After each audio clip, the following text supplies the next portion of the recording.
Hello, this is Assemblymember John Pérez, Chair of the Assembly Democratic Caucus. This week, the Governor took action that will trigger a constitutional crisis in the state of California. At issue are illegal vetoes the Governor made to the budget bill passed by the legislature by two-thirds majority this last week. Under the Constitution, the Governor may veto any bill passed by the legislature. When it comes to the budget, the Governor is empowered with a line-item veto, which allows the Governor to selectively reduce spending without having to veto the entire budget. In the past, governors have used this power sparingly, respecting the will and intent of the legislature. What the Governor did, however, was to veto funding he had already approved with his signature this past winter. As you may recall, the legislature passed this year's budget in February. That budget was signed by the Governor. Due to lower than expected revenues, the legislature was forced to make additional cuts to that previously approved budget.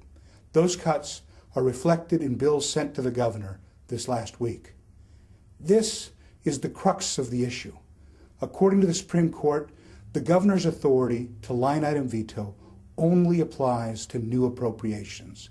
That is, only new spending. The fact that the legislature reduced previously approved spending in the bill package does not make this a new appropriation. Our state constitution only allows the Governor to reduce or eliminate spending when it's first enacted. He does not get a second bite at the apple now.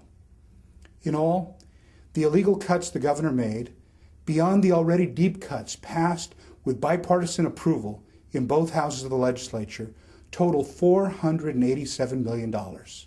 Governor Schwarzenegger's vetoes took $50 million from healthy families, which provides health care to children in low-income families, $50 million from services for developmentally delayed children under the age of 3, $52.2 million from the Office of AIDS Prevention and Treatment, $16.3 million from domestic violence programs, $6.3 million from services for the elderly.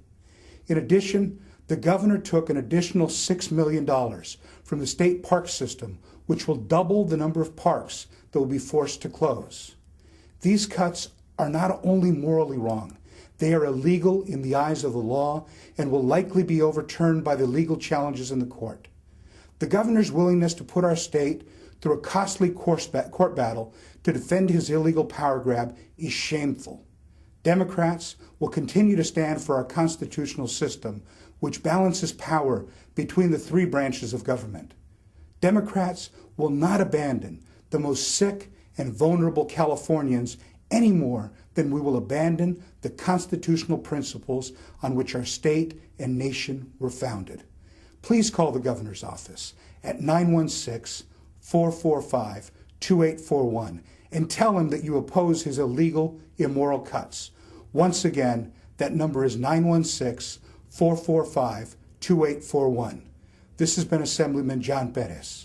Thank you for watching.